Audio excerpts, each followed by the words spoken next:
स्वागत है आपका प्योर पॉलिटिक्स में। लोकसभा चुनाव के अंतिम फेज के मतदान से पहले प्रधानमंत्री नरेंद्र मोदी 2 दिनों तक कन्याकुमारी में जाकर ध्यान लगाएंगे, यानी कि वो कन्याकुमारी में स्वामी विवेकानंद के ध्यान मंडपम में, जहां पर स्वामी विवेकानंद को ज्ञान की प्राप्ति हुई थी, उसी जगह पर प्रधानमंत्री नरेंद्र मोदी 2 दिनों का ध्यान करेंगे 1 जून के मतदान से पहले। तो आखिर चुनाव के मतदान से पहले कैंपेनिंग खत्म होने के बाद जो एक तरह से चुनाव का साइलेंट पीरियड माना जाता है, वहां पर प्रधानमंत्री जाकर अपने उस ध्यान से क्या संदेश देना चाहते हैं? क्या ये पूरी तरह से आध्यात्मिक यात्रा है जो प्रधानमंत्री नरेंद्र मोदी ने 2019 में केदारनाथ में जाकर धूनी रमाई थी, उसी तरह की आध्यात्मिक यात्रा वो जाकर कन्याकुमारी में करने वाले हैं, या फिर इसका कोई पॉलिटिकल मैसेजिंग भी है? क्योंकि प्रधानमंत्री नरेंद्र मोदी एक बहुत ही चतुर राजनेता हैं और उनके हर कदम के पीछे कोई ना कोई पॉलिटिकल मैसेजिंग होती है। वो अपनी जनता से संवाद करने का, या फिर अपने इलेक्टोरेट से, यानी कि जो जनता है जो मतदान करने वाली है अंतिम फेज के मतदान में, उनसे संवाद करने का। तो प्योर पॉलिटिक्स में बात प्रधानमंत्री के इस कन्याकुमारी यात्रा की और वहां के ध्यान की। आप सब जानते हैं कि इससे पहले भी प्रधानमंत्री नरेंद्र मोदी ने बीच चुनाव के मौके पर किस तरह से समय का सदुपयोग किया है, और जो साइलेंट पीरियड होता है, जो एक माना जाता है कि वहां पे आप कैंपेनिंग नहीं कर सकते, वहां पर वो जनता से रूबरू हुए हैं। चाहे वो उत्तर प्रदेश के चुनाव की बात करें, जब प्रधानमंत्री नरेंद्र मोदी ने और वहां के मुख्यमंत्री योगी आदित्यनाथ ने चुनाव के दौरान में उन्होंने कई सारे इंटरव्यू दिए, या फिर गुजरात चुनाव की बात करें, जब मतदान देने के समय जब पोलिंग चल रहा था, वहां पे मतदान करने प्रधानमंत्री नरेंद्र मोदी गए, तो वहां पे मीडिया के लोगों से संवाद किया और कांग्रेस ने यहां तक आरोप लगाया कि उन्होंने रोड शो भी निकाला। लेकिन प्रधानमंत्री की कन्याकुमारी की जो यात्रा है, 2 दिनों का जो ध्यान लगाने का जो कार्यक्रम है, वो कुछ अलग है। वो अलग क्यों है और उसके क्या मायने हैं, ये हम समझने की कोशिश करते हैं। प्रधानमंत्री के कन्याकुमारी की यात्रा और विवेकानंद मेमोरियल और ध्यान मंडपम में जाकर 2 दिनों का ध्यान लगाने का आखिर राजनीतिक संदेश क्या है? क्या ये पूरी तरह से स्पिरिचुअल जर्नी है? तो इसके 3 मायने, या फिर ये जो यात्रा है, इसके 3 फायदे एक तरह से पॉलिटिकल मैसेजिंग के रूप में आप देख सकते हैं। पिछले कुछ दिनों में आपने देखा होगा कि पश्चिम बंगाल में विवेकानंद को लेकर जिस तरह की कंट्रोवर्सी की शुरुआत हुई, और जिस तरह से बंगाल के मुख्यमंत्री ममता बनर्जी ने विवेकानंद या फिर रामकृष्ण आश्रम और कुछ और मठों पर आरोप लगाया कि वो पूरी तरह से बीजेपी के लिए कैंपेन कर रहे हैं, उसके बाद ये कंट्रोवर्सी काफी आगे बढ़ गई। और उसके बाद प्रधानमंत्री ने पलटवार किया ममता बनर्जी के ऊपर कि वो अपने माइनॉरिटी वोट बैंक को सेटिस्फाई करने के लिए विवेकानंद और ऐसे जो ज्ञानी लोग हैं, इनके जो आश्रम हैं, ऐसे जो साधु संत हैं, उनके ऊपर अटैक कर रहे हैं। बीजेपी ने यहां तक कहा कि वो अपने वोट बैंक को संतुष्ट करने के लिए उन्होंने विवेकानंद को भी नहीं छोड़ा। अब जो अंतिम फेज का इलेक्शन है, यानी कि जो 1 जून का इलेक्शन है, वहां पर पश्चिम बंगाल, जहां पर बीजेपी और टीएमसी पूरी तरह से गुत्थम गुत्था है, किस तरह से सीटें निकाली जाए। बीजेपी को जो पिछली बार लोकसभा की 18 सीटें मिली थी, बीजेपी पश्चिम बंगाल से चाहती है कि उसके जो सीटों का आंकड़ा है वो बढ़े, और जो ईस्टर्न इंडिया का जो हिस्सा है, वहां पर वो सीटों की संख्या 25, 26 से लेकर 28 तक हो। अब जो अंतिम फेज का इलेक्शन है, वहां पे 9 लोकसभा की सीटें हैं, और जिन लोकसभा की सीटों में बीजेपी का अस्तित्व नहीं है, बीजेपी वहां पर कुछ सीटों पर सेकंड आई है, लेकिन ज्यादातर सीटों पर टीएमसी की जीत हुई है। तो क्या प्रधानमंत्री नरेंद्र मोदी विवेकानंद का सिंबोलिज्म इस्तेमाल करके विवेकानंद रॉक मेमोरियल पर ध्यान मंडपम में ध्यान लगाकर, क्योंकि जब वो ध्यान लगा रहे होंगे तो पूरी दुनिया भर की जो मीडिया है वो प्रधानमंत्री के उस ध्यान को कवर कर रही होगी, और प्रधानमंत्री बिना किसी चुनावी कैंपेन किए, बिना किसी रैली को एड्रेस किए, वो अपना पॉलिटिकल पर्पस सॉल्व कर सकते हैं कि किस तरह से विवेकानंद को, और विवेकानंद जो हिंदू धर्म के एक बड़े आइडियोलॉजी, बड़े स्वामी माने जाते हैं, और मॉडर्न इंडिया की फिलॉसफी को बढ़ाने में जो किस तरह से भारत स्ट्रांग इंडिया हो, और किस तरह से भारत का जो रेजिलेंस है, भारत की जो एनर्जी है, उसको चैनलाइज करके भारत ग्रोथ के माइलस्टोन पर आगे बढ़े, जो प्रधानमंत्री अपनी स्पीचेस में, अपने मैनिफेस्टो में, अपने विजन डॉक्यूमेंट में बार बार कहते हैं। विकसित भारत का जो एजेंडा 2047 में पूरा करने का उन्होंने जो वादा किया है, वो विवेकानंद से लिया गया है। तो विवेकानंद की आइडियोलॉजी के जरिए, विवेकानंद के नैरेटिव के जरिए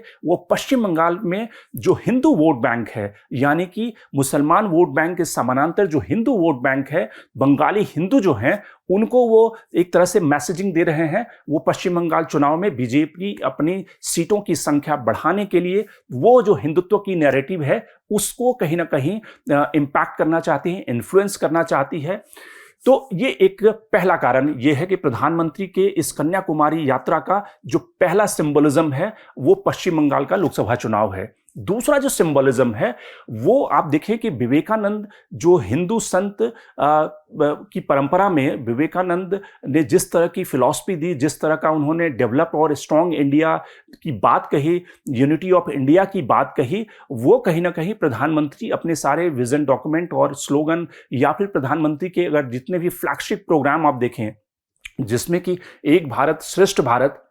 वो विवेकानंद की आइडियोलॉजी से, उनकी फिलॉसफी से लिया गया है। उसी तरह से आप अगर स्किल इंडिया की बात करें कि एक कैरेक्टर बेस्ड स्किल डेवलपमेंट होना चाहिए, वो भी विवेकानंद की फिलॉसफी से लिया गया है। और जो विकसित भारत का एजेंडा है वो भी विवेकानंद की फिलॉसफी से इंस्पायर्ड है। और चूंकि प्रधानमंत्री नरेंद्र मोदी रामकृष्ण मिशन और विवेकानंद से काफी इंस्पायर्ड रहे हैं, उसमें सबसे पहले वो विवेकानंद आश्रम यानी कि रामकृष्ण आश्रम जो राजकोट में है वहां पे पहुंचे थे, और वहां से रामकृष्ण आश्रम और विवेकानंद से उनका जुड़ाव शुरू हुआ। वो विवेकानंद की आइडियोलॉजी को पहले से ही फॉलो करते रहे हैं, उनसे इंस्पायर्ड रहे हैं। और रामकृष्ण मिशन के जो प्रमुख थे, जो उस समय राजकोट के प्रमुख हुआ करते थे, जो बाद में रामकृष्ण मिशन के 15वें गुरु बने,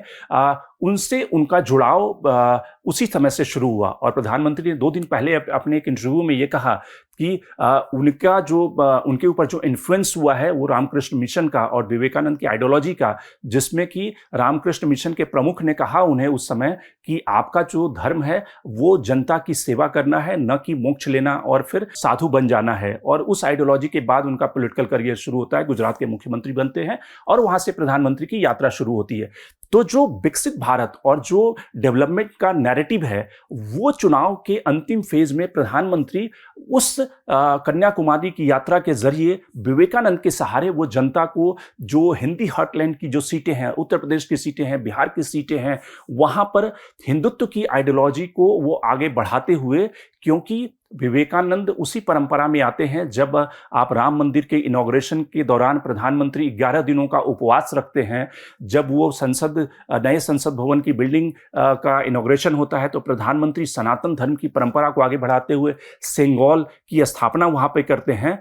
तो हिंदू धर्म के जो वर्शिपर हैं, जो लोग हैं, जो हिंदुत्व को मानते हैं, जो धर्म को मानते हैं, उन्हें लगता है कि उनकी धर्म का जो सबसे बड़ा इस समय हिंदुत्व की आइडियोलॉजी को प्रोपगेट करने वाला जो व्यक्ति है वो प्रधानमंत्री है। देखिए ये 11 दिनों का उपवास करता है राम मंदिर के लिए, देखिए ये सेंगोल की स्थापना करता है, और ये किस तरह से ध्यान लगाने के लिए चाहे वो केदारनाथ पे जाता है या फिर कन्याकुमारी जाता है। तो उनके जो लोग हैं, जो बीजेपी का वोटर है, कैडर है और हिंदुत्व की आइडियोलॉजी से जुड़े हुए लोग हैं, वो प्रधानमंत्री को उस रूप में देखकर उनके अंदर एक नई ऊर्जा का संचार होता है। तो उस ऊर्जा का संचार करने के लिए प्रधानमंत्री की जो कन्याकुमारी यात्रा है वो कहीं ना कहीं उसमें ऐड ऑन करती है। तीसरा जो फैक्टर है कि प्रधानमंत्री की कन्याकुमारी यात्रा के पीछे का जो मकसद है, आपने देखा होगा कि कोई भी जो कल्ट फिगर होता है, जो कल्ट लीडर होता है, आज जो प्रधानमंत्री की लोकप्रियता जनता के बीच में है वो एक कल्ट फिगर की है। आप कहें कि बेरोजगारी है, महंगाई है, लेकिन जनता कहती है कि इनके बावजूद वो प्रधानमंत्री नरेंद्र मोदी को वोट करेंगे। वो इसलिए करेंगे क्योंकि प्रधानमंत्री एक कल्ट फिगर की तरफ बढ़ चुके हैं, वो कल्ट फिगर बन चुके हैं। आदमी का जो ट्रस्ट होता है, जो वोटर का ट्रस्ट है, वो ट्रस्ट फैक्टर से आगे बढ़कर वो डिवोशन में तब्दील हो गया है, भक्ति में तब्दील हो गया है। तो भक्ति की परंपरा, और जो बीजेपी कहती है कि वो राष्ट्र ऋषि हैं, यानी कि पूरे देश के वो ऋषि हैं, तो राष्ट्र ऋषि में एक पॉलिटिकल लीडर के तब्दील होने की जो जर्नी है, वो केदारनाथ हो या फिर कन्याकुमारी हो, वो उसमें ऐड ऑन करती है, उसमें एडिशन करती है। और कई सारे लोग ये भी कहते हैं कि एक पॉलिटिकल लीडर के रूप में आप जनता के ऊपर जो आपका इन्फ्लुएंस और अनमैच्ड इन्फ्लुएंस तभी होगा जब आप एक गुरु की तरह, प्रीचर की तरह हो जाएंगे। जैसे महात्मा गांधी की बात करोड़ों जनता बिना किसी आर्गुमेंट के सुनती थी, नेहरू की बात लोग सुनते थे, तो उस तरह के आप अगर एक टीचर के रूप में, आप एक गुरु के रूप में, ऋषि के रूप में तब्दील हो जाएंगे तो आप डेमोक्रेसी में काफी सालों तक सत्ता में बने रह सकते हैं। तो प्रधानमंत्री की जो यात्रा है, पॉलिटिकल जर्नी है, वो एक स्पिरिचुअल लीडर के रूप में कन्याकुमारी और केदारनाथ में ध्यान लगाने से पूरा होता है, जो कि तब्दील वोट बैंक में भी होता है। तो प्रधानमंत्री की कन्याकुमारी यात्रा के ये 3 ऐसे कारण हैं जिसके कारण प्रधानमंत्री अगर उन्हें मैंडेट मिलता है इस लोकसभा चुनाव के बाद तीसरे टर्म के लिए, तो उससे पहले वो अंतिम फेज के चुनाव से पहले अपने वोटर को ये मैसेज देना चाहते हैं, हिंदुत्व का, पश्चिम बंगाल में विवेकानंद की फिलॉसफी का, विकसित भारत का जो उनका रिजॉल्व है, इंडिया को 3rd लार्जेस्ट इकोनॉमी बनाने का जो रिजॉल्व है, वो वोटर के दिमाग में वो भरना चाहते हैं उस मतदान से पहले और काउंटिंग से पहले। Shankar Animesh, the print. लेकिन आप हमारे YouTube चैनल को सब्सक्राइब करना ना भूलें। अपने कमेंट्स, अपने रिएक्शन लगातार हमें भेजते रहें।